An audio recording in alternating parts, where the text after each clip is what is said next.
Os dois lados da moeda. Um lado fará você crescer, o outro fará você diminuir. Vamos a mais um painel muito especial nesse fim de tarde do segundo dia do Fórum da Liberdade. Os nossos convidados especiais para este painel, os dois lados da moeda, um lado fará você crescer, o outro fará você diminuir, são Fernando Ulrich, Economia e Head de Educação da Liberta Investimentos, Ivan Carrino, economista e escritor argentino, e Hélio Beltrão, economista e presidente do Instituto Mises Brasil. Vamos ao painel, os dois lados da moeda, um lado fará você crescer, o outro diminuir. Quem faz a mediação é André Marchesi, diretor de formação do IEE. Contigo, André. Obrigado, Alice. Boa tarde a todos. Sejam bem-vindos a mais esse painel do nosso Fórum da Liberdade. Nos últimos 200 anos, a população mundial cresceu mais de 6 vezes. A expectativa de vida do ser humano médio mais que dobrou. E a renda real per capita subiu mais de 9 vezes. Apenas esses 3 dados são suficientes para calar os mais barulhentos pessimistas. A nossa geração tem mais acesso a vacinas, vitaminas, roupas, calorias e eletricidade do que qualquer outra geração até hoje. Diariamente, 168 mil pessoas são resgatadas da pobreza ao redor do mundo.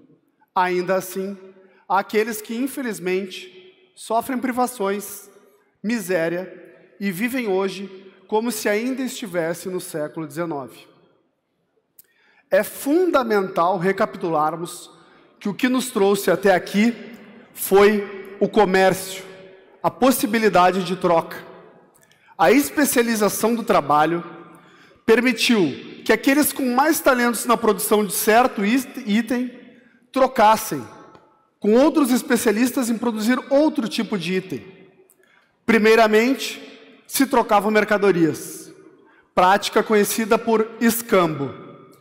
Em seguida, foram escolhidas formas de moeda que facilitavam a troca, por serem mais divisíveis, transportáveis, homogêneas e retentoras de valor. Desde pedras, passando por sal, gado, até chegar nos metais preciosos, como prata e ouro, e, mais ultimamente, o papel moeda e até mesmo o Bitcoin. É inquestionável que a troca levou a prosperidade humana a níveis de bem-estar nunca antes vistos.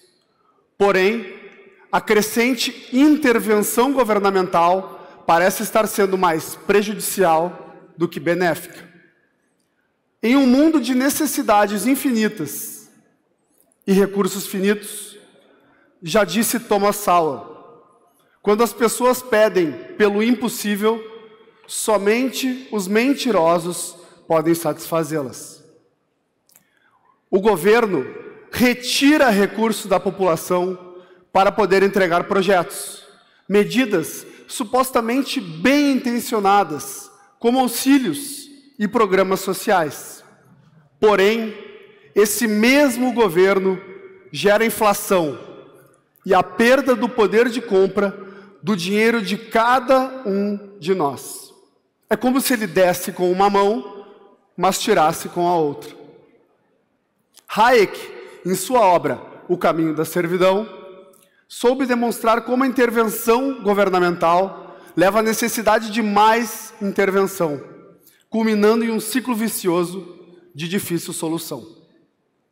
O debate econômico, assim como qualquer debate científico, deve conter uma tese livremente posta pelos autores, antíteses ou antiteses que mostrem suas falhas e possíveis pontos de melhoria. E, se a sociedade for sábia o suficiente, decorrerá deste debate uma síntese melhor do que a tese inicial. O livre debate e o livre mercado de ideias são justamente o que possibilitam a vitória das melhores ideias. E é o que procuraremos oferecer a vocês aqui hoje. Nesse contexto, no painel que se dará a seguir, os dois lados da moeda, falaremos sobre a importância da ciência econômica, sobre inflação, sobre moedas fortes e a necessidade de um governo mínimo. E para esse tão necessário debate, eu quero agradecer a presença e chamar ao palco Fernando Urrich, Ivan Carrinho e Hélio Beltrão.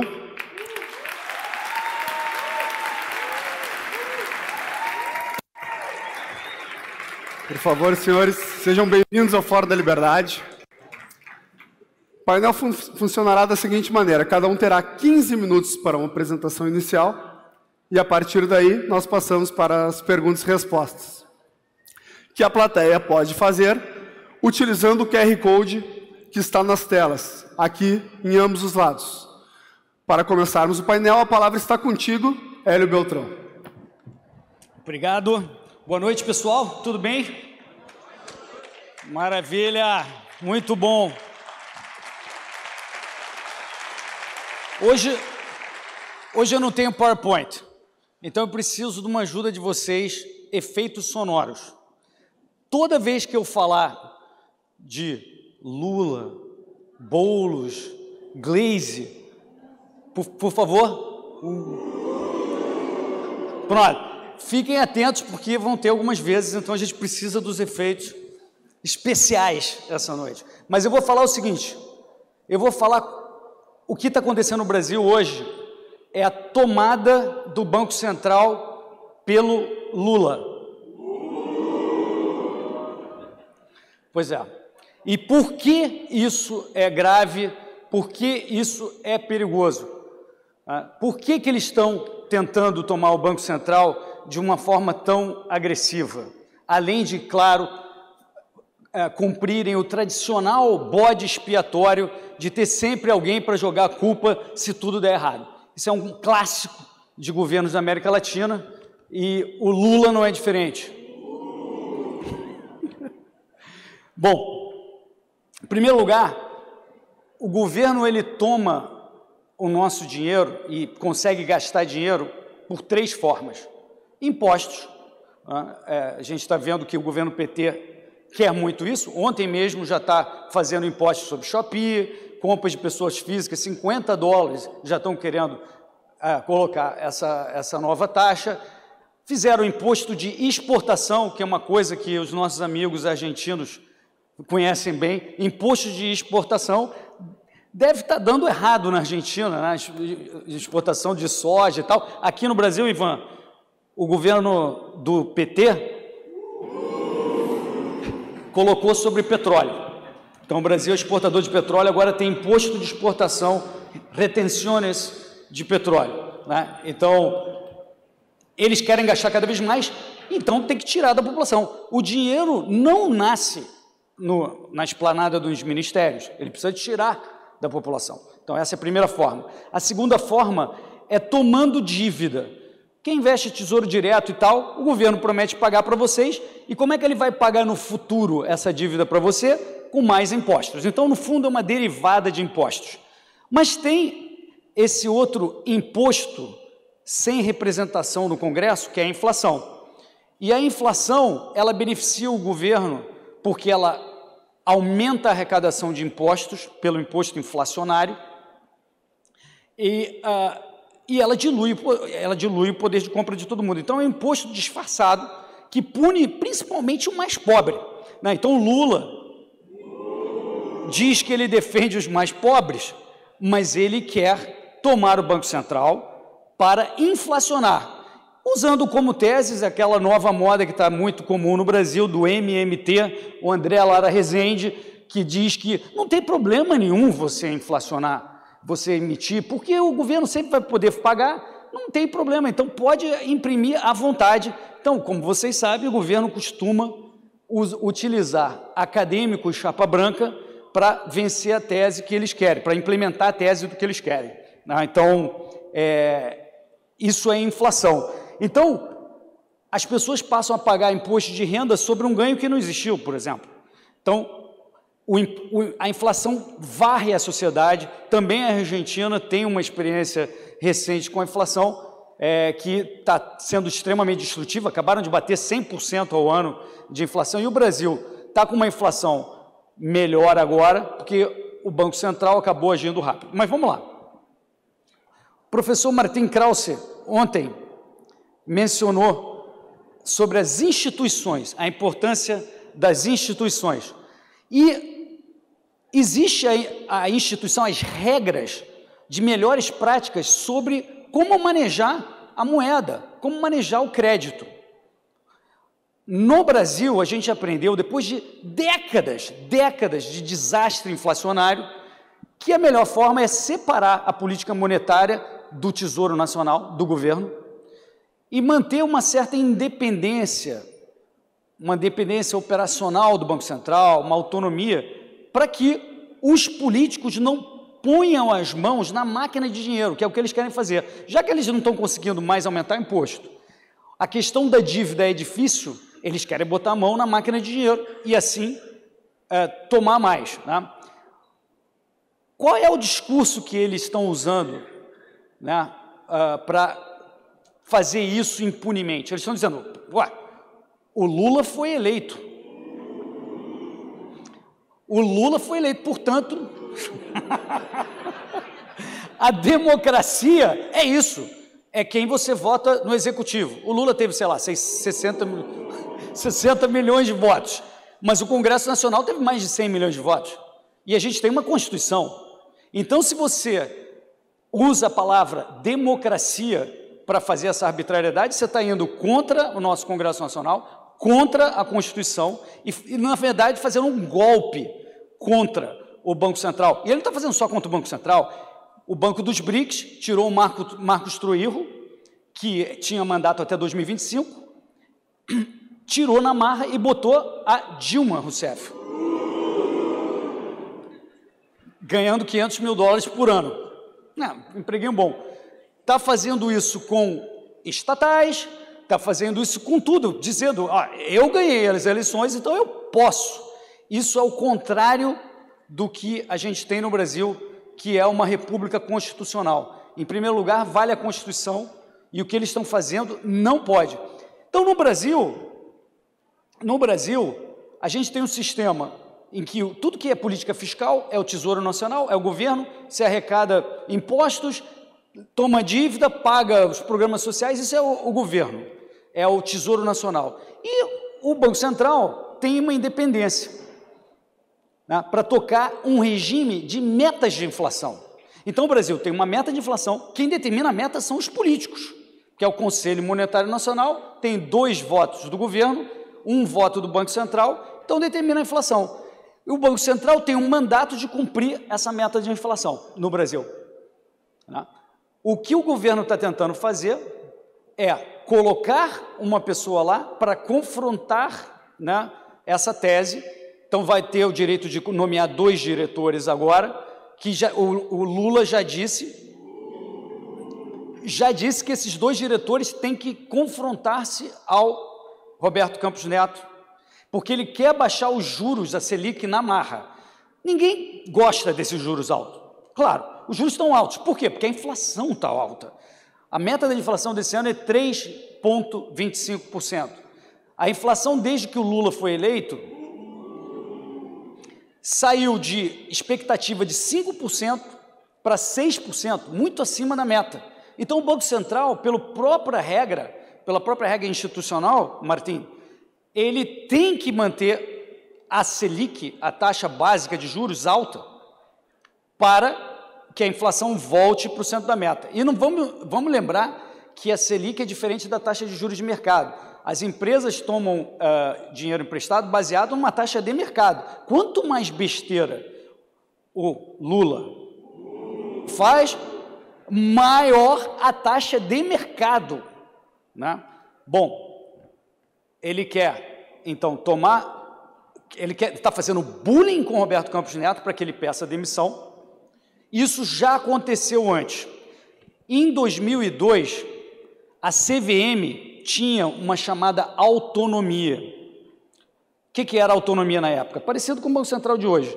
O presidente da CVM tinha um mandato que ia no próximo mandato presidencial, varava o próximo mandato presidencial. Então, o Cantidiano, que era o presidente da CVM na época, ele iria ficar até 2005. O Lula foi eleito em 2003. Só que o PT começou a fazer bullying no Cantidiano, não recebia para nada, ninguém falava com o cara. Eles tiveram a oportunidade de nomear 2 diretores da CVM. O Cantidiano falou, esses caras não dá para entrar aqui. E aí fizeram mais bullying, cortaram o orçamento da CVM, e aí o Cantidiano não aguentou e pediu demissão. Então, só a questão de autonomia, de ter um mandato do presidente por mais 2 anos, é só um fôlego antes que ele tome o Banco Central. E é o caso que está acontecendo hoje, né? Ele vai nomear o próximo presidente do Banco Central daqui a 2 anos. Mas a questão é maior que essa, é que hoje no Brasil a gente tem institucionalmente um Banco Central que tem funcionado de maneira profissional.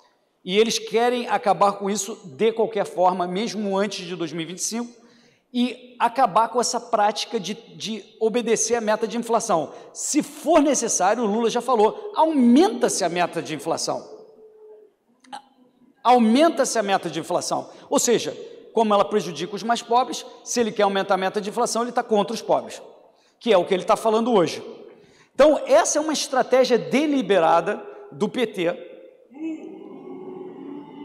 para tomar o nosso dinheiro e diluir o nosso dinheiro mais ainda do que eles estão fazendo, né, que é gravíssimo, né? O Tombini, que era o presidente do Banco Central há 10 anos atrás, ele estava comprometido com o governo Dilma. E ele baixou a taxa de juros forçadamente numa época que a inflação estava alta. E o que isso desencadeou? A maior crise econômica que o Brasil teve, 2 ou 3 anos depois, em 2015 e 2016. Né? Então, a gente já viu esse filme e é o que está acontecendo hoje no Brasil. Né? Essa meta de inflação que a gente tem, 3,25, é maior já do que os países desenvolvidos, que é em torno de 2%. Então, é como se os outros países estão brigando pelo recorde mundial e nós já estamos brigando só pelo recorde olímpico. Mas o Lula, ele quer aumentar essa meta de inflação e fazer a gente ter como ambição um recorde sul-americano. Vai jogar a inflação para 5%, 6% e ter o recorde sul-americano. Isso não interessa ao Brasil e não interessa a ninguém. Então, essa estratégia deliberada de solapar a democracia constitucionalista, republicana, é o que o PT está fazendo hoje. Temos que estar de olhos abertos. Está fazendo isso com as estatais, com manobras para nomear uma opção de gente. O Boulos diz que como eles ganharam a eleição, eles podem tudo. Porque essa é a democracia, esse é o perigo que nós estamos vivendo hoje. Para encerrar, que meu tempo já está acabando, é quase impossível você ter regras, seja para estatais, seja para a CVM, seja para o Banco Central, que proteja essas instituições dos políticos. Então, o mundo ideal é a gente ter uma separação total entre o nosso dinheiro e o Estado. Assim como tem que ter uma separação total da religião, que tem que ser privado, no âmbito privado, e o Estado, que não pode ser uma teocracia, isso deveria valer também para o nosso dinheiro. Esse é o mundo ideal.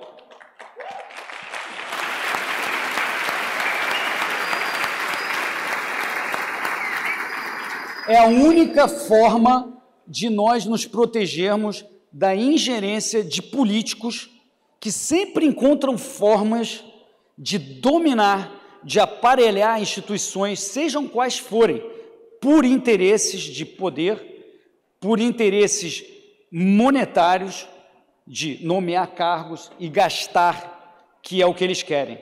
Então, pessoal, atentos,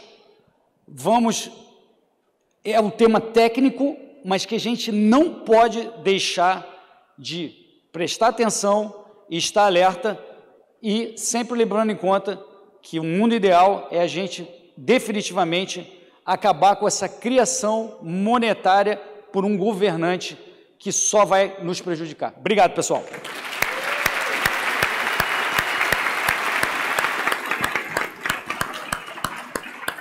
Ivan, por favor.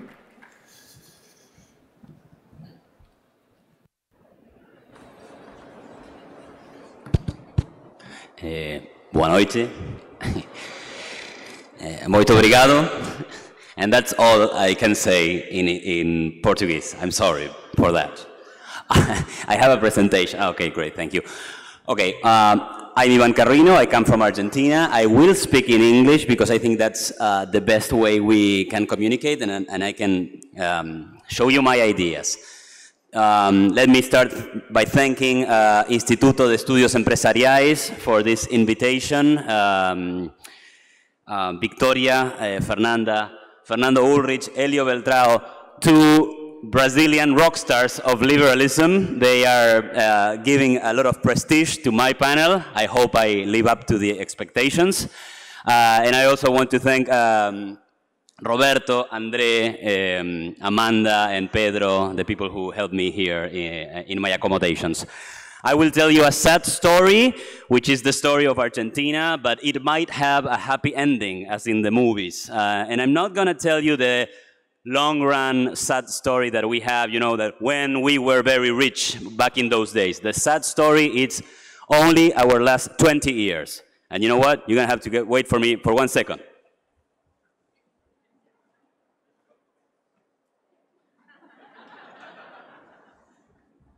I can continue now. Okay, welcome.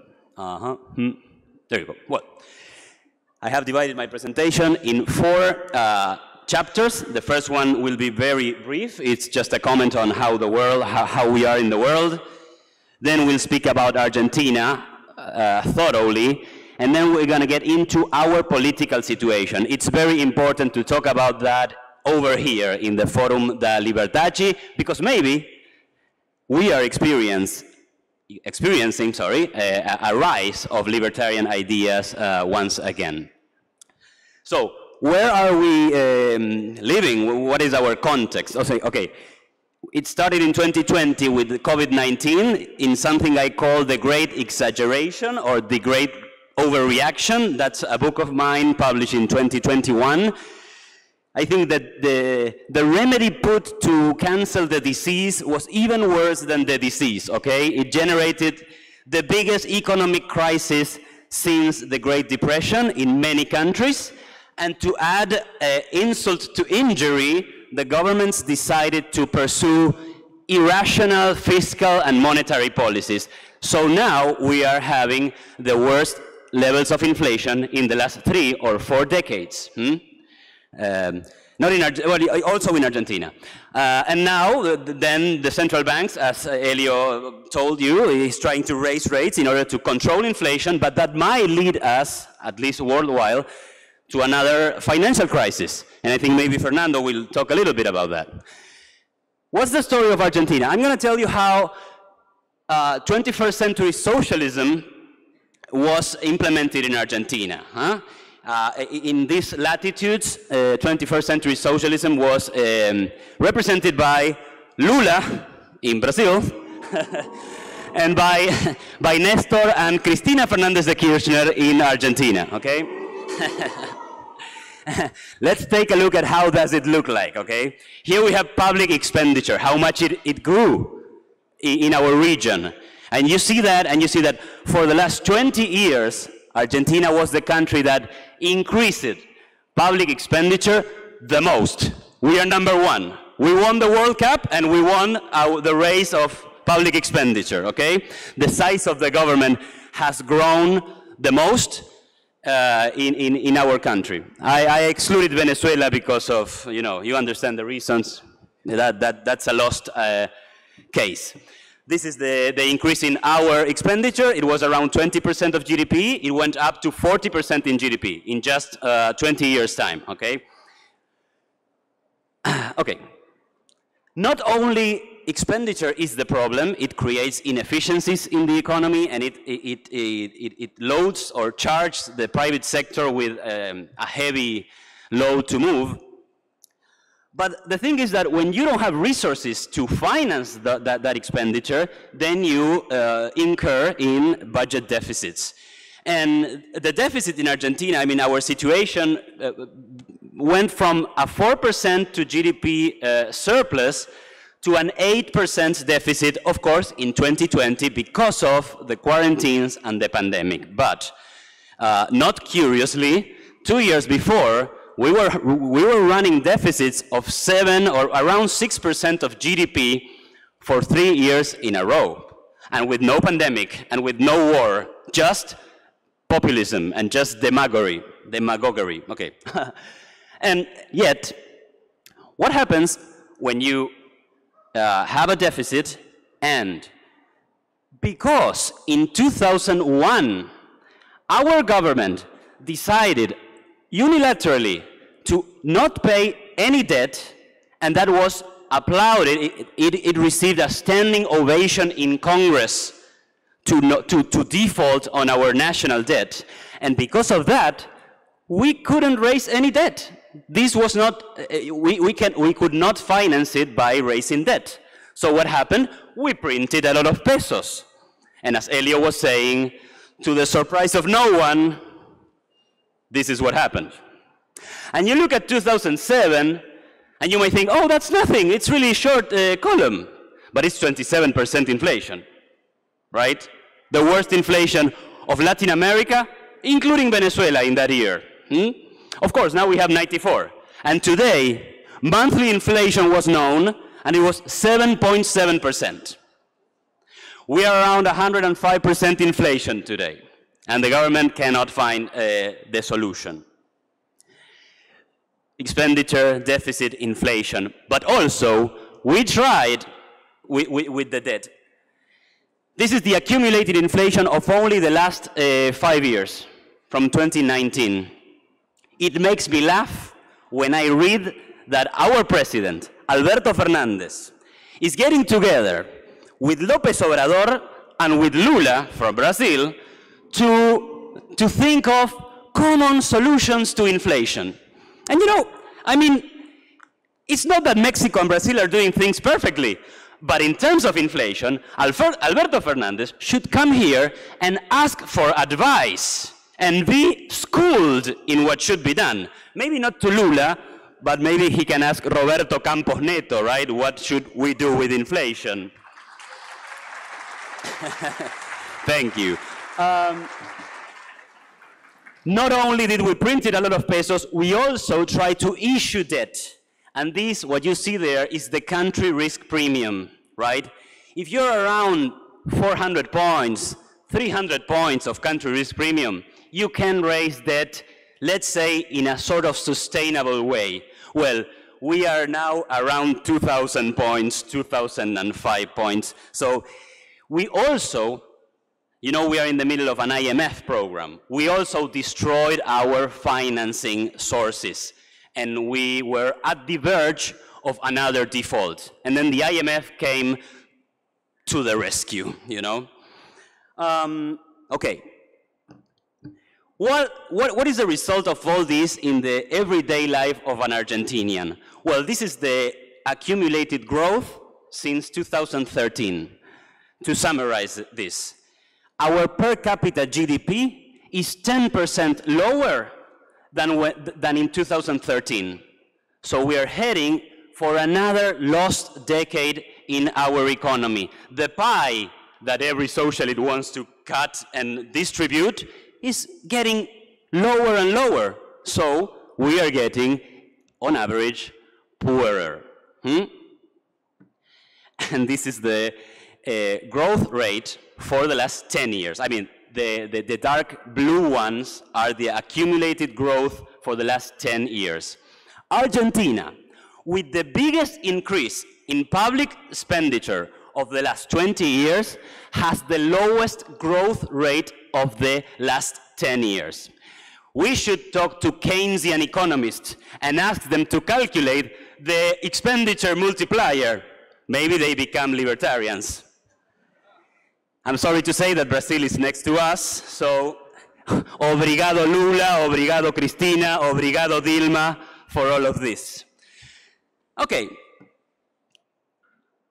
And this is our wages. Measured in dollars, our wages have become 70% lower in just 5 years. I mean, the crisis is very hard, and people is tired. And when people are tired, this is what happens. I'll pass this. A major change in social and economic policy is preceded by a change in the climate of intellectual opinion, generated by circumstances such as economics. An intellectual wave will spread to the general public, and through that, then it changes political decisions. If you wonder who said this was Milton Friedman, and he was explaining how things can change in the political arena. And I think he was correct, and that thing is happening in Argentina now. Ideas are changing. People are looking for other explanations to our problems. And this is how the polls look for next election, which are going to happen in August. The one on the left is the Kirchnerist-Peronist coalition. It has, at the most, 30% of people wanting to vote for them. So 70% of Argentinians are not choosing Peronism.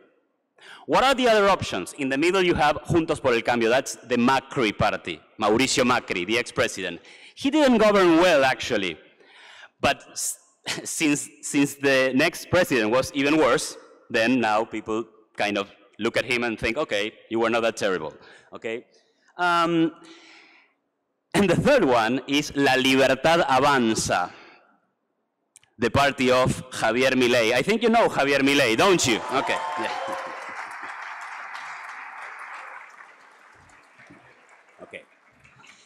Okay, I don't want to be bad, but La Libertad Avanza is a really interesting phenomenon. Javier Milei is a really interesting phenomenon. I don't have a lot of time, so I will try to rush it a bit. But I would say this is a rise of libertarian populism. And you might think, well, but liberalism and populism, they are totally antonym. They are against each other, right? But if we read those people who inspire Milei, for example, Murray Rothbard. Do you know who Murray Rothbard is? Okay. In an article in 1990, Murray Rothbard said that the Hayekian model of spreading ideas was not working enough. It was okay to spread ideas, to tell the elite that they need to become more free market, but other things need to be done. And he recommended that the proper strategy for libertarians and paleos is a strategy of right-wing populism, to expose and denounce the unholy alliance between government and big corporations against the little men. And then he suggested that we needed to compromise with paleo-libertarians and traditionalists, let's say more conservative people, in terms of family values, pornography, prostitution, or abortion. Those were the topics being discussed in that time. And there's another ideologue called Hans Hermann Hoppe, another Austrian, a sociologist, who kind of said that Marx was right. Where was Marx right? In the idea that the history of the world is a clash of classes. The only difference with Marx was that the exploiters are the political casta, and the exploitees, it's us, right? You who work and you try to make a living. And of course, Hoppe also has ultra-conservative views on many social issues, and he's a reference for the alt-right in the United States. So, in any case, and I go to my conclusions, it is a very interesting thing that 70% of voters are not voting for Peronism, and that almost 60% of voters have decided to choose some sort of free market coalition, either Milei or Juntos por el Cambio, okay?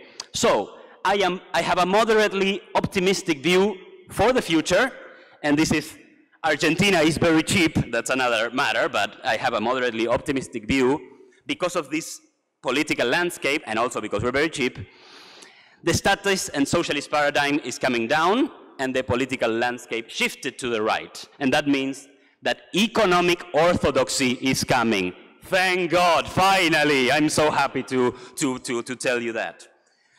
Are there any risks? I see two risks. The first one is that the measurements that will be taken don't give the benefits too fast. And you know that people are anxious.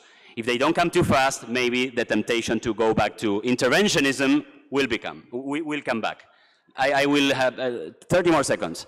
And the second risk, of course, is that if the alliance with these conservative sectors, very traditionalists, is finally done, then we can gain some economic liberty, which is very important, and is the most important thing in Argentina now, but maybe at the expense of some other liberties which I consider that are fundamental for us to thrive as human beings, okay? I hope the costs are lower than the benefits, and thank you very much for listening. Graças a palavras. Fernando Urrich, por gentileza, a palavra está contigo.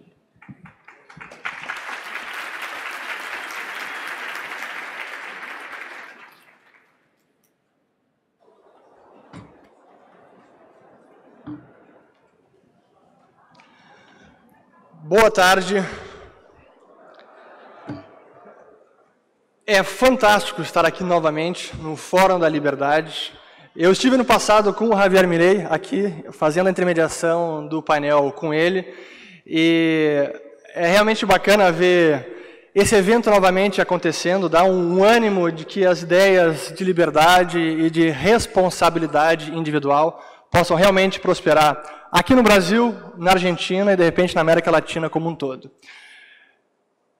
Quando a gente fala de moeda e fala de câmbio, taxa de câmbio, a verdade é que a moeda é um grande termômetro para os problemas econômicos de um país, ou para os problemas até sociais que um país está enfrentando. Eu lembro quando eu estive na Argentina em 2012, quando a taxa de câmbio lá estava, a oficial, 6,5. Cada dólar comprava 6,5 pesos. E depois de fazer o check-in no hotel, em Buenos Aires, eu fui subir a escada, porque o elevador não estava funcionando, com a minha mala junto com o maleiro. Aí, no meio do caminho, o maleiro me parou e disse, ó, se quiser comprar peso, a cotação de 12 pesos por dólar, eu consigo agora.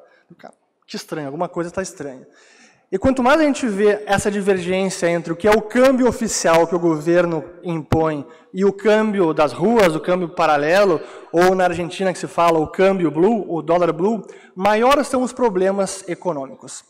E hoje de manhã eu fui ver a taxa de câmbio do peso argentino, que está nada menos do que 400 pesos por dólar. De 2012 para cá, essa foi a desvalorização da moeda argentina e por isso a gente viu essas taxas de inflação que o Ivan acabou de mostrar. E é incrível que na Argentina hoje a gente vê que há um menu de taxa de câmbio. Você tem uma taxa de câmbio oficial, tem a taxa de câmbio para quem exporta soja, para quem quer ir no show do Coldplay, para quem quer ir na Copa, para quem quer não sei o quê. Realmente você tem um menu de taxa de câmbio. É uma verdadeira loucura. Mas a verdade é que os problemas que a Argentina está vivendo hoje, eles não divergem muito em termos de essência com os problemas que o Brasil tem na questão da moeda, ou a Europa, ou a Ásia, ou os Estados Unidos. É uma questão de grau, mas em essência é o mesmo problema. E o grande problema é que não há liberdade para inovar no campo da moeda. Todo mundo gosta de inovação para o setor de energia, energias verdes, no setor de alimentos, é no varejo, é na saúde, é nas finanças, na educação, qualquer setor que seja, mobilidade, a inovação é sempre muito bem-vinda. Mas quando chega na moeda, opa, aí não pode. A inovar é proibido. E é proibido porque os estados não permitem inovação no campo monetário. E isso vale para o Brasil, para a Argentina, para os Estados Unidos, para a Europa, para todos os lugares do planeta. Não há liberdade nem de escolha de moeda e nem realmente de produção de moeda. E os problemas, como eu disse, são uma questão de grau. Eles variam de tempos em tempos. O Brasil já esteve na posição da Argentina na década de 80. Hoje, felizmente, a Argentina olha para o Brasil, pô, vocês estão muito bem, né? Felizmente, mas estamos menos piores que a Argentina, mas piores do que outras partes do planeta. Mas essa breve introdução, já comi 4 minutos do meu tempo, deixa eu falar, na verdade, sobre... Já que não temos liberdade para inovar no sistema monetário, o sistema que a gente tem realmente é um sistema completamente estatizado. A moeda, ela é estatal, e aqui eu não falo apenas do real, mas já falando do sistema monetário mundial, que esse é o meu foco principal nessa palestra. É um sistema onde a moeda é estatal, emitida pelo Banco Central americano, todas as regulações do sistema bancário também são definidas pelo Banco Central, e é um sistema legal quase paralelo ao restante da economia, isso vale para quase todos os países, e não há essa liberdade de inovar. E o que a gente viu nos últimos 100 anos, talvez, ou desde 33, quando houve uma proibição do ouro nos Estados Unidos, sim, os Estados Unidos proibiram a posse do ouro por 40 anos para os cidadãos americanos. E desde então a gente vive esse sistema monetário de moedas fiduciárias, que dependem da confiança nos governos, ou no inglês, que é o termo mais correto, fiat money, que é dinheiro por decreto, que tem valor por decreto. E nesse sistema, a inovação ela é proibida. Só que é um sistema que vem falhando há tantas décadas, mas os economistas pouco falam disso. Gostam de falar de falha de mercado, mas falha de Estado na gestão da moeda, ela não pode ser mais evidente quando a gente olha para a Argentina, Brasil, mas também nos Estados Unidos e no mundo inteiro. E a gente teve agora um grande experimento durante a pandemia, que foram políticas completamente extraordinárias, heterodoxas, e que nenhum livro de economia, nenhuma teoria econômica embasaria 2 semanas antes de elas serem testadas. Na véspera da pandemia, fevereiro de 2022, o mundo ainda estava recebendo as notícias da Covid-19, e aí, em março, já a pandemia decretada, uma incerteza enorme no mundo inteiro, sem dúvida, ninguém sabia o que aconteceria 2 semanas depois, se as empresas estariam abertas, se teríamos que demitir funcionários. Havia muita incerteza e um grande medo naquele momento da deflação, que é um grande fantasma, que eu não vou conseguir entrar em todo o debate técnico por trás disso, mas é um medo que vem herdado desde a Grande Depressão na década de 30. Mas por conta desse medo, os banqueiros centrais, liderados pelo Fed, que é o Banco Central do planeta, porque ele é o dono do dólar. Então, tudo que ele faz tem reflexo no mundo inteiro, nos bolsos de todos vocês, de todo o planeta. Mas, naquele momento, o Fed decidiu, então, combater a possível deflação que poderia vir com a pandemia. E decidiu dobrar a base monetária, todo o dinheiro que havia em circulação, em questão de 3, 4 semanas. Esse foi o nível de impressão de dinheiro que aconteceu naquele momento, coisa que a Argentina vinha fazendo, até o Fed começou a fazer. E esse realmente foi um experimento heterodoxo, um grande experimento monetário, cujos resultados nós ainda estamos vivendo. A grande inflação global de 2020, 2021 e 2022, e que ainda está elevada, curiosamente, faço um parênteses aqui, hoje o Brasil tem a inflação anual mais baixa que os Estados Unidos, mais baixa que a Alemanha, mais baixa que a França, mais baixa que a Inglaterra. É incrível. Mas esse processo todo de impressão de dinheiro começou em 2020 e 2021, e os resultados nós ainda estamos sentindo, porque o processo inflacionário ele é muito complexo. Até que todos os preços relativos da economia possam ser impactados, é preciso que o tempo transcorra. E ele não acontece da noite para o dia. Mas o grande combustível inflacionário que a gente vive em 2022 e 2023 no mundo inteiro foi plantado lá durante a pandemia com essas medidas heterodoxas. Começou com o Fed, teve na Europa e no Brasil também, mas principalmente com o Fed. E hoje a gente está aqui tentando se recuperar desse grande choque monetário, e por isso a gente vê o Fed subindo taxa de juros no maior patamar em 4 décadas. E é interessante notar como a ciência econômica evoluiu, ou como a visão dos economistas evoluiu ao longo dos últimos 100 anos. Porque a inflação, desde sempre, é uma política que traz instabilidade econômica, que traz instabilidade social, ela desestabiliza uma economia. E esse experimento monetário que a gente viveu na pandemia me faz lembrar de um caso que pouca gente conhece. Na década de 30, década de 30 e 40, já na Segunda Guerra Mundial, uma operação da Alemanha nazista chamada Operação Bernard, que ela só foi revelada 50 anos depois, e era uma operação que consistia na falsificação de libras esterlinas, e essa falsificação seria feita por presos judeus em campos de concentração na Alemanha, e o plano era despejar, na época, milhões de libras, hoje seriam bilhões ou trilhões, milhões de libras sobre a capital inglesa, Londres e outras cidades, para gerar uma inflação e desestabilizar a economia inglesa. Esse era um plano de guerra, gerar inflação para desestabilizar a economia. E hoje a gente faz, em tempos de paz, o que se fazia na guerra para desestabilizar outro país e no próprio país por conta própria. Realmente é assim que evoluiu a ciência econômica. Mas dentro desse paradigma monetário que a gente vive, onde o dólar é a moeda de reserva, eu quero falar mais 2 pontos importantes antes de encerrar. Os economistas falam as 3 funções clássicas da moeda: meio de troca, unidade de conta e reserva de valor.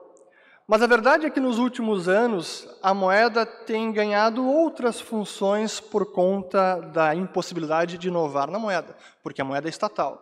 Como, por exemplo, moeda para controle social. A gente está vendo isso ganhar cada vez mais força, especialmente com essas ideias de moeda digital de Banco Central, as famosas CBDC, Central Bank Digital Currencies.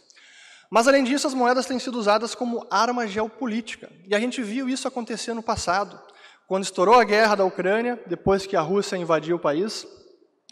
Vários países no Ocidente, tentando implementar alguma política para combater a Rússia, tentar inibir o financiamento do esforço bélico, tomaram medidas extraordinárias e sem precedentes de congelar as reservas da Rússia. E eu não estou entrando no mérito se isso está correto ou não, mas sim no mérito de entender o sistema que a gente vive, o sistema monetário que ainda é o atual.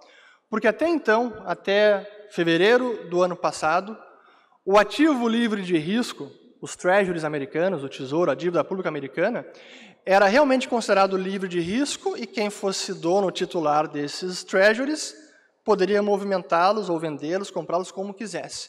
Mas ali foi um divisor de águas, onde a moeda americana foi usada como uma arma geopolítica e agora o tesouro americano, a dívida pública do tio Sam, já não é mais um ativo livre de risco.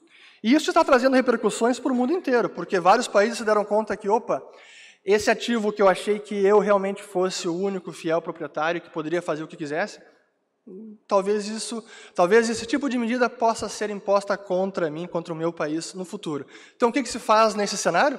Tem que diversificar. Vai ser ouro, vai ser outras moedas, daqui a pouco vai ser o Bitcoin também, mas alguma forma de proteção contra esse sistema monetário, ela é necessária. E a gente está ainda nessa batalha pelo sistema monetário deste século. Sem dúvida que o século passado foi o sistema monetário baseado no dólar, e esse foi o grande feito, talvez, do acordo de Bretton Woods, que conseguiu colocar a moeda americana como o pilar desse sistema, o centro desse sistema, e que é muito difícil sair dele. A gente está vendo agora na mídia a batalha, mês passado, em fevereiro, na verdade, aquela ideia da moeda comum Brasil-Argentina, o peso real, ou como o pessoal gostava de apelidar, o merdólar. Mas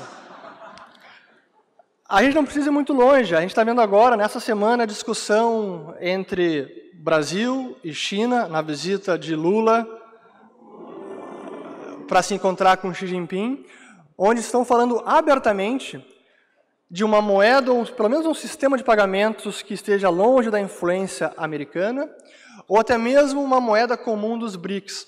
Acho difícil que isso saia do papel, mas isso demonstra como o paradigma monetário vigente, o padrão dólar, ele está sob risco, sim. Eu diria que ele está nos seus últimos dias, mas que não vai ser no ano que vem, talvez nem nessa década, talvez não dure muito tempo.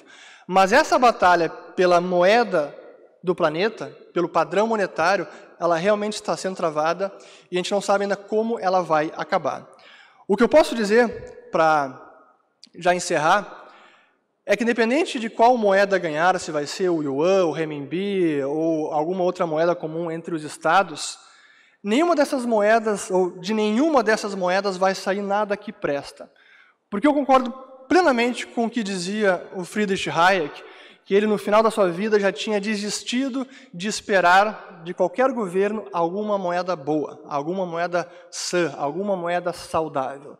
E que a única forma que a gente tinha de realmente ter uma moeda boa era remover o governo da gestão da moeda ou, de alguma maneira, encontrar uma forma de contornar esse sistema, trazendo alguma inovação, algum tipo de moeda privada que pudesse ser uma real alternativa. E é isso que também a gente está testemunhando, felizmente, hoje em dia, desde a invenção do Bitcoin em 2009. Encerro por aqui e agora vamos para as perguntas. Obrigado.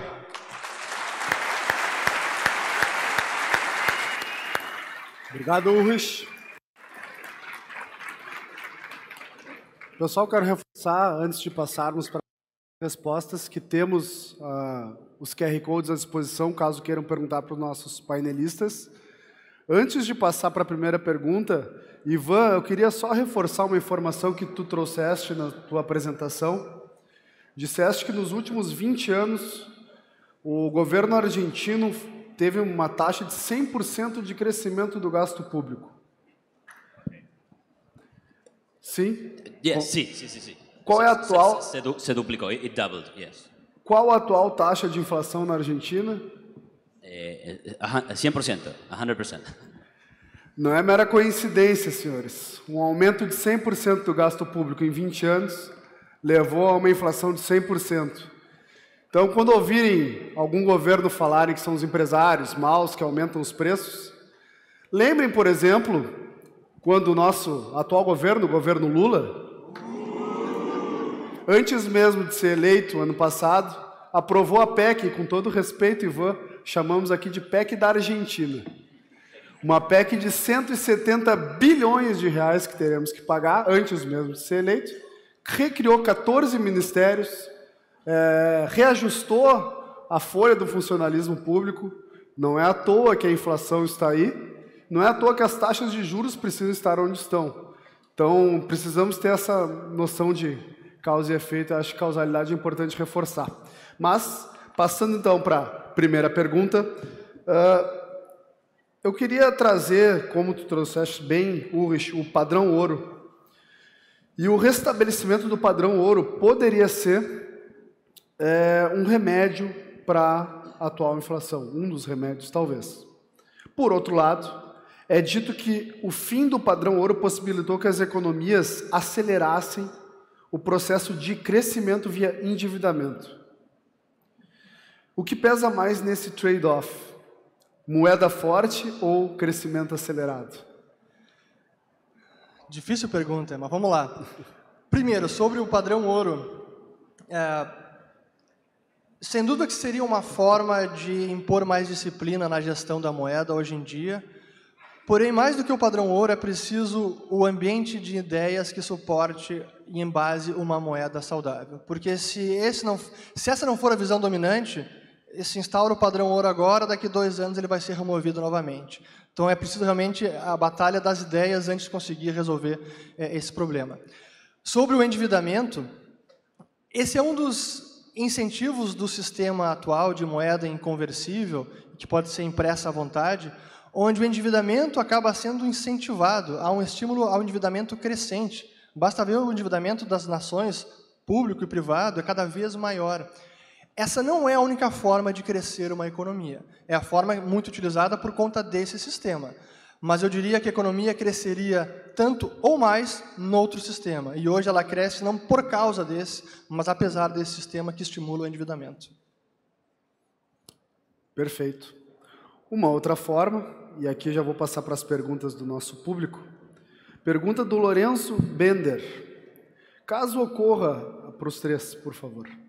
Caso ocorra a adoção em massa das criptomoedas por parte da população, como isso afetará a arrecadação do Estado e os serviços públicos prestados por ele? Quer começar, Eli?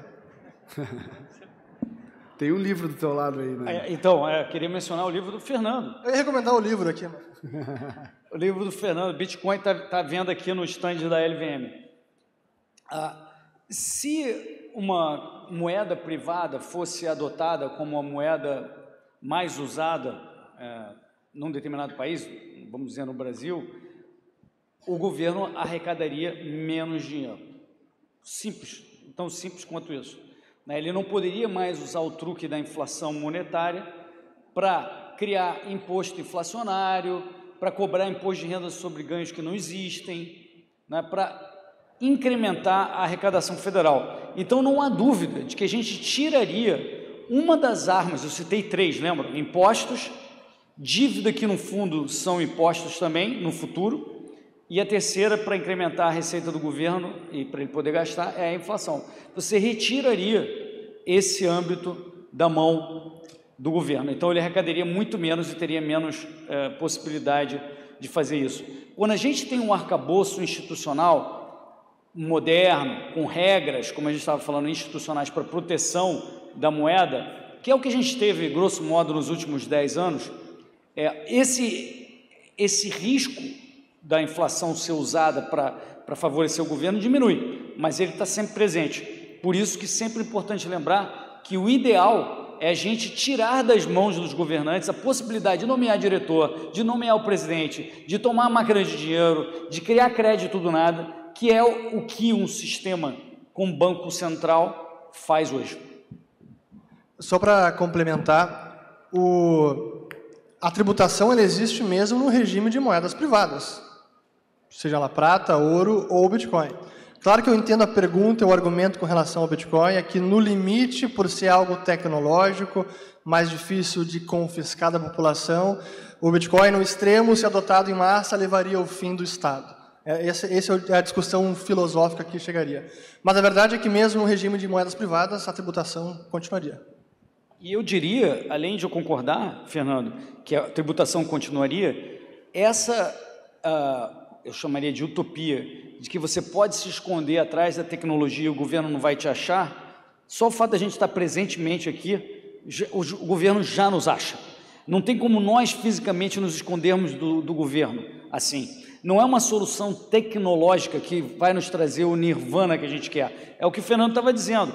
As ideias precisam melhorar. Nós precisamos exigir que o governo, número 1, não mexa mais no nosso dinheiro e depois a gente falar mais para frente qual a justificativa para você atacar a propriedade das pessoas, para tirar a propriedade delas, para prestar um serviço público que deveria ser bom e as pessoas deveriam voluntariamente comprar e financiar.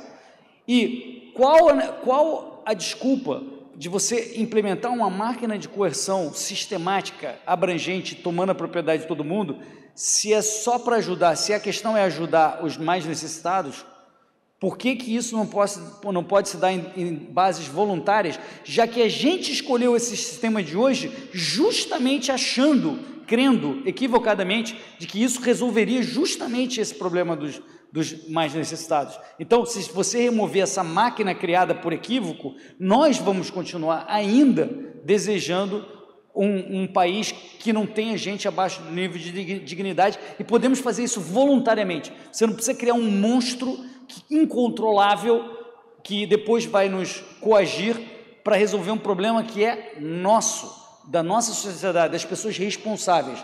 Não precisamos desse sistema.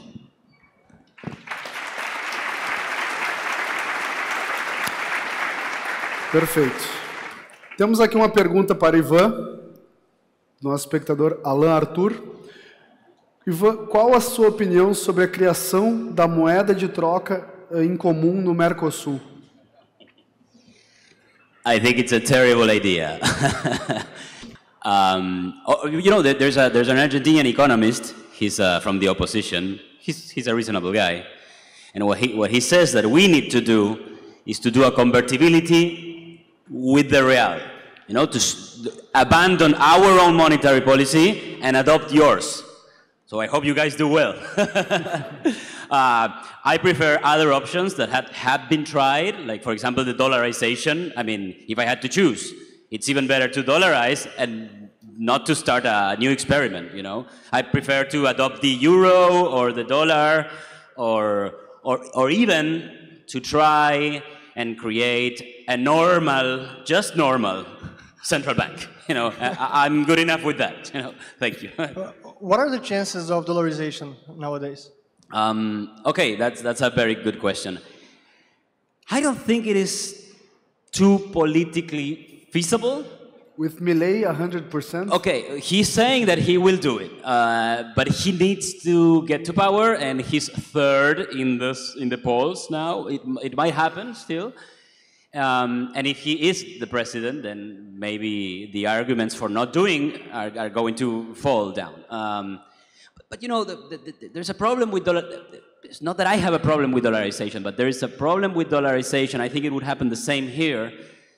That we will start hearing these nationalistic arguments, you know, that, oh, the Yankees go home, you know, and I think that's the main problem. It's not a technical problem, it's not an economic problem, it's just political and emotional problem, right? Só uma curiosidade histórica, em 93, quando a gente estava na altíssima inflação e estava se vislumbrando qual a solução, o tema de adotar o dólar, ou um currency board, que seria a mesma coisa que adotar o dólar, estava muito popular, mas no final venceu a ideia de soberania da nossa moeda, e aí foi adotada a URV, que virou o real. Mas a gente, por muito pouco, não adotou a solução de dolarização, seja direta, mas mais provavelmente indireta, que era um currency board. Falando de dólar, Ulrich, quais os pontos positivos e negativos de abandonar o dólar como moeda de divisa entre os países do BRICS, extensível aos demais painelistas? Bom, primeiro, eu acho difícil uma ideia como essa ir adiante, realmente criar uma nova moeda comum entre os países, assim como o peso real, o primeiro dólar. Então, acho que não vai acontecer. Mas hoje o que se fala, até nesses acordos entre Brasil e China, de criar uma câmara de compensação para a liquidação de pagamentos entre as duas moedas, as patacas chinesas, que é o yuan, ou o real brasileiro, é uma visão de, primeiro, tirar um pouco do custo que hoje há da dupla conversão, porque um chinês que paga um brasileiro tem que converter para o dólar, depois o dólar para o real. Então, seria ultrapassar uma etapa e ir direto para real. Vai diminuir custo? Vai, mas tem ainda vários detalhes para saber como é que isso vai adiante, se quem recebe o pagamento vai manter na divisa do outro país, ou vai ter essa opção, ou vai ser obrigado a fazer a conversão. Tem muita coisa no ar ainda. Eu costumo dizer que o melhor sempre é a vantagem da liberdade, que as partes escolham a melhor moeda. Querem ouro, querem Bitcoin, querem real, querem dólar, não importa, mas o Estado não tem que se meter nisso como continua se metendo. Só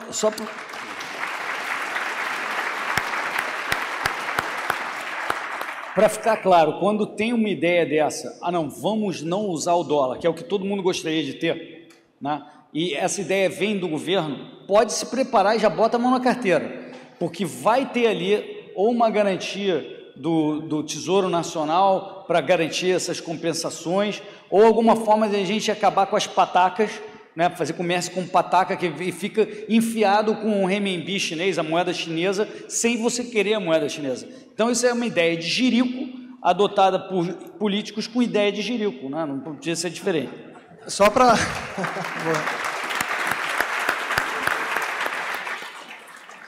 Só para agregar no tema, a maior parte dos países tem razão em reclamar desse sistema baseado no dólar, porque isso realmente confere aos Estados Unidos o chamado privilégio exorbitante. Eles conseguem emitir moeda e comprar do mundo inteiro. Eles exportam moeda e recebem produção. Exporta inflação Arranjo também, lindo. né? Exporta inflação e recebe produção. Ótimo, consomem sem produzir. Excelente. E os países têm razão em se queixar disso. O problema é que, normalmente, a alternativa é mais nacionalismo monetário. É como o Ivan falou. Não é dolarizar ou não, eu quero a minha moeda, nós precisamos impor a nossa moeda, esse nacionalismo monetário que segue imperando faz mais de século. Perfeito. Temos uma pergunta de Adolf Schneider. O Fed, Banco Central Americano, se encontra cada vez mais encurralado. Ao mesmo tempo que jorra dinheiro para salvar o sistema bancário e empresas, aumenta a taxa de juros para segurar a inflação e manter a moeda forte. A situação parece insustentável. Quando o dia D chegar, o dia D, para qual lado o Fed vai jogar a toalha? E por que em países como Brasil e Argentina é sempre a moeda que leva a pior? Why in our countries is the worst currency? The currency Okay.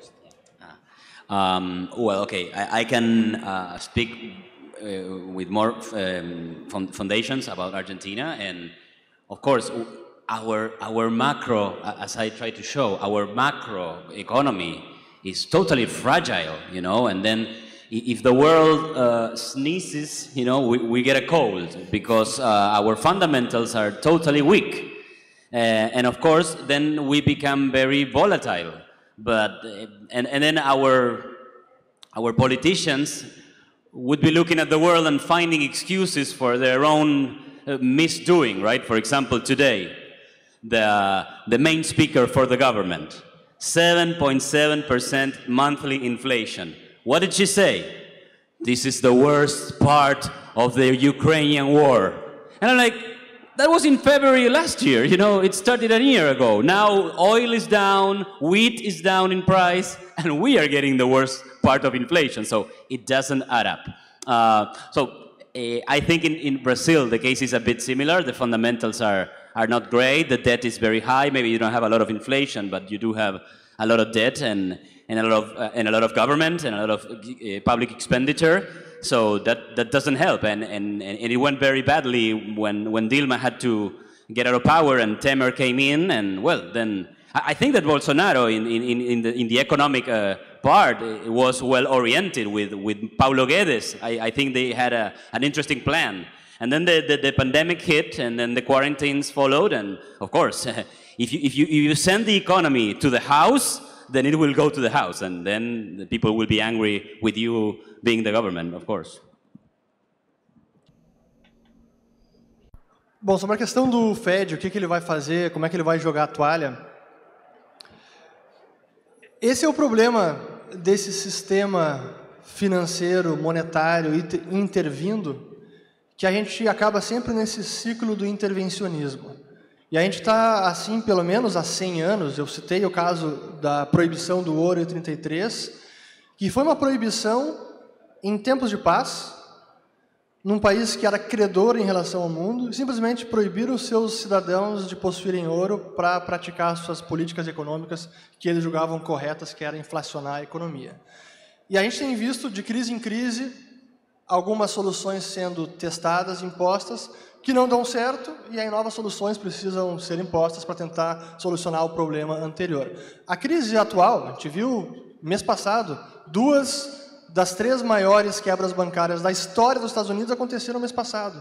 Pô, a gente teve uma grande crise financeira em 2008.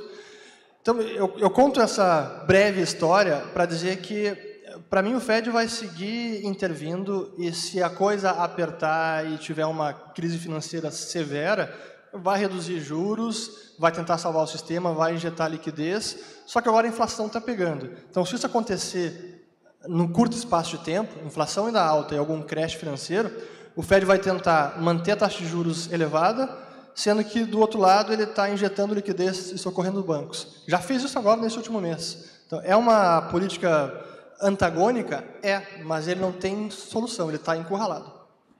May I make a brief comment on that? It's interesting what Fernando is saying. I mean, the Fed now, it's in a problem that it didn't face in 2008. In 2008, they also printed a lot of dollars with 4 quantitative easings, and they didn't get inflation. We could think of that because of the expectations. They were very settled. You know, people were not thinking that inflation would happen. People and investors, etc. Now, that's not happening. Now they experience inflation, and inflation went around 10% a couple of months ago, many months ago.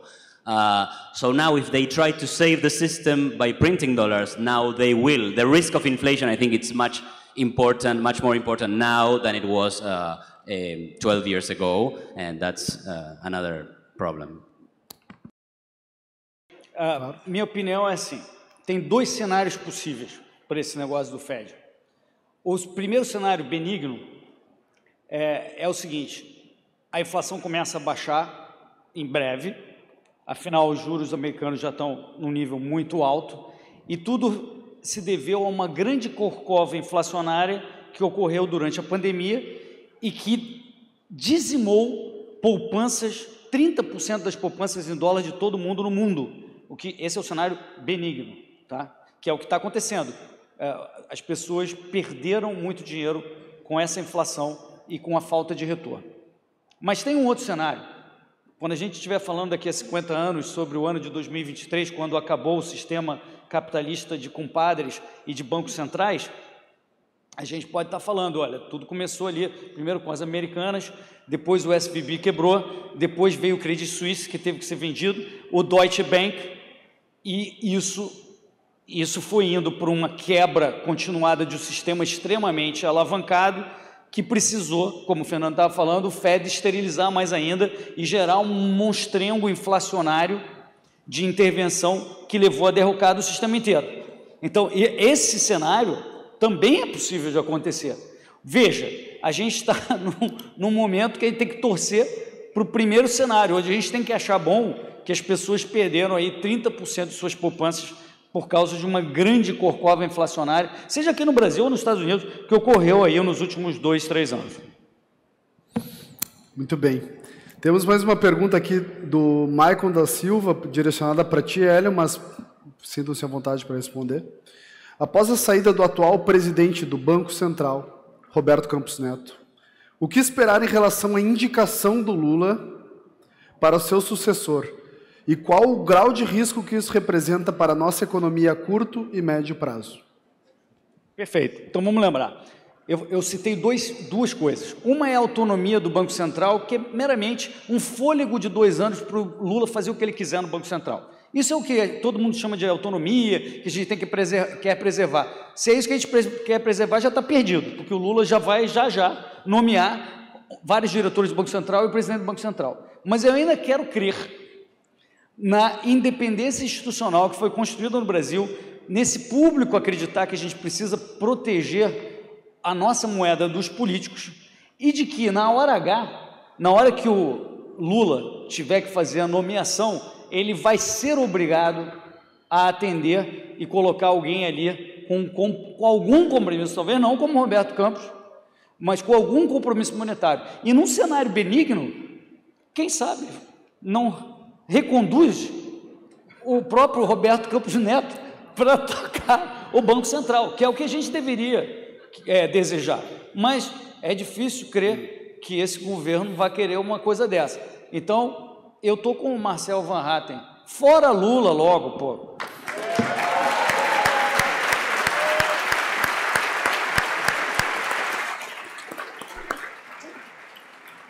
Mas eu também acho que é difícil crer no cenário de Lula decide reconduzir Roberto Campos Neto e ele decide, vou ficar assim, mais 4 anos. De jeito nenhum, aqui ó, tchau. Que clima pacífico. Mas só para finalizar a resposta, no ano que vem, lá por meados de 2024, aí vão começar os balões de ensaio. Vai ser Nelson Barbosa, o próximo presidente do Banco Central. Aí o dólar vai disparar. Não é Nelson Barbosa. Não, então vai ser Tom Bini, dispara dólar. Não, então vai ser Lara Rezende, dólar mais ou menos. E assim eles vão testando para ver quem que o mercado vai aceitar com alguma cabeça sensata para o Banco Central. Lembrando isso, que o Senado Federal é que aprova esse nome. Então não adianta só o Lula querer. Existe um sistema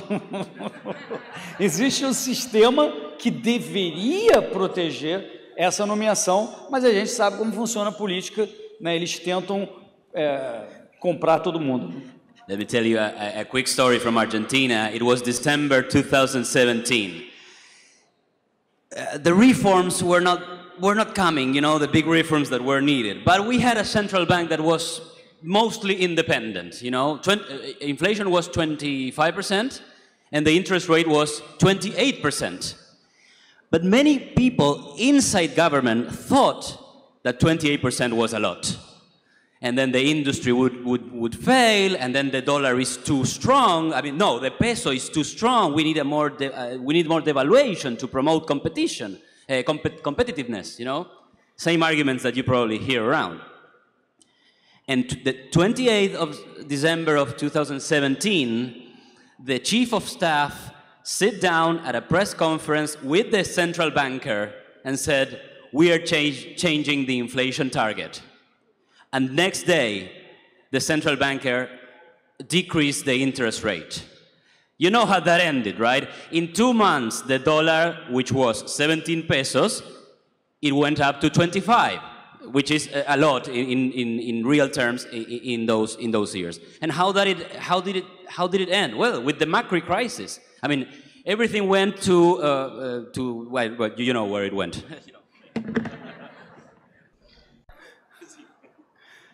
Ulrich, temos uma última pergunta aqui para ti, devido ao adiantar da hora, do Robert Petty.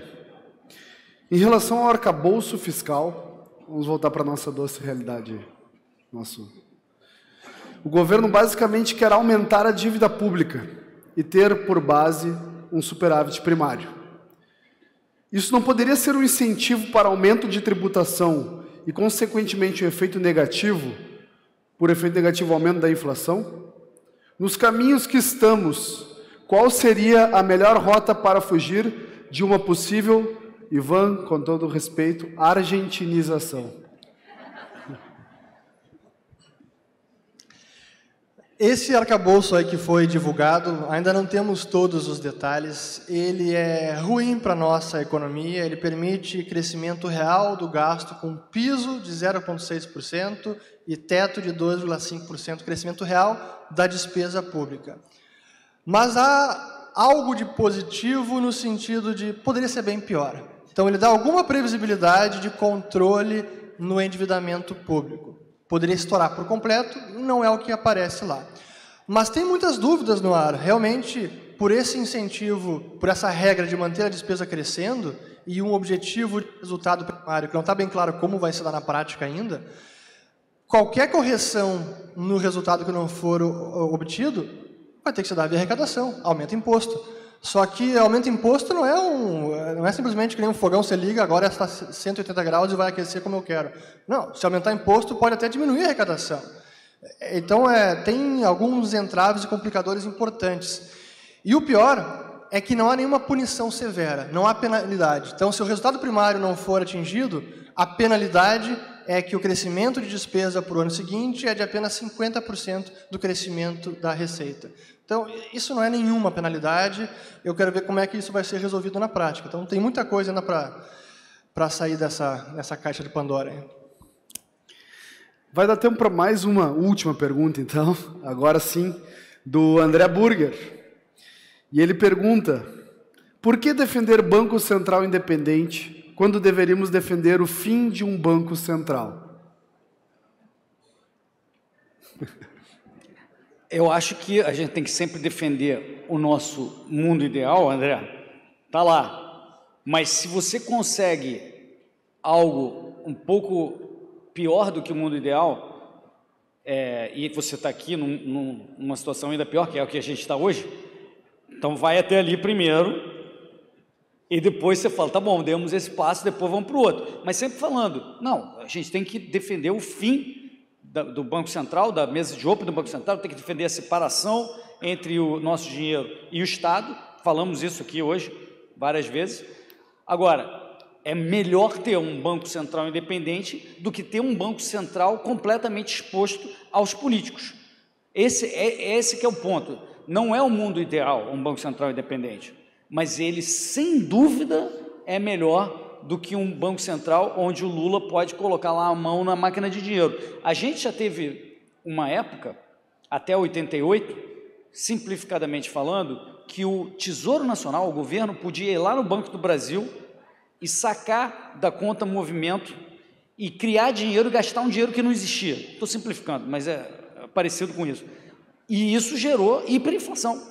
Então, aí você vai falar, não, Hélio, vamos sair desse sistema para o fim do Banco Central. Eu topo na hora, mas o Brasil trilhou um caminho que a gente, em grande medida, teve um Banco Central com autonomia, com uma certa independência na prática. E agora a gente está arriscado a voltar por um sistema em que os políticos tomam conta da máquina de dinheiro, e é isso que a gente quer evitar. Agora, o mundo ideal acaba com esse negócio. Concordo integralmente. Apenas para também complementar na resposta, quando a gente fala de Banco Central, a gente tem 50 tons de bancos centrais, 50 tons de inflação. Tem alguns piores, alguns menos piores. Mas, como eu falei ali, é um problema de grau. Em essência, o problema está igual. É a estatização da moeda e nós precisamos desnacionalizar a moeda. Por isso que, assim como ela, eu também defendo liberdade. O princípio norte é liberdade. Liberdade de produzir moeda e liberdade de escolher moeda. É isso que a gente deve perseguir. Só uma última coisa. Alguns de vocês podem falando, o que esses caras estão falando? Que utopia é essa? Que maluquice. Hayek, prêmio Nobel, falava isso. Mises falava isso. E o próprio Friedman chegou no fim da vida e falou, acaba com os bancos centrais. Eu mudei de ideia, esse negócio não dá certo, eles vão ficar fazendo inflação, vai ser tomado pelos políticos, vamos acabar com esse negócio porque não dá certo. Então, não é só Ivan, Fernando e Hélio que estão dizendo isso, os caras mais brilhantes em termos de economia e que viveram a Grande Depressão, viveram inúmeras crises, falaram, cara, isso não dá certo, a gente precisa acabar com essa chaga do Banco Central.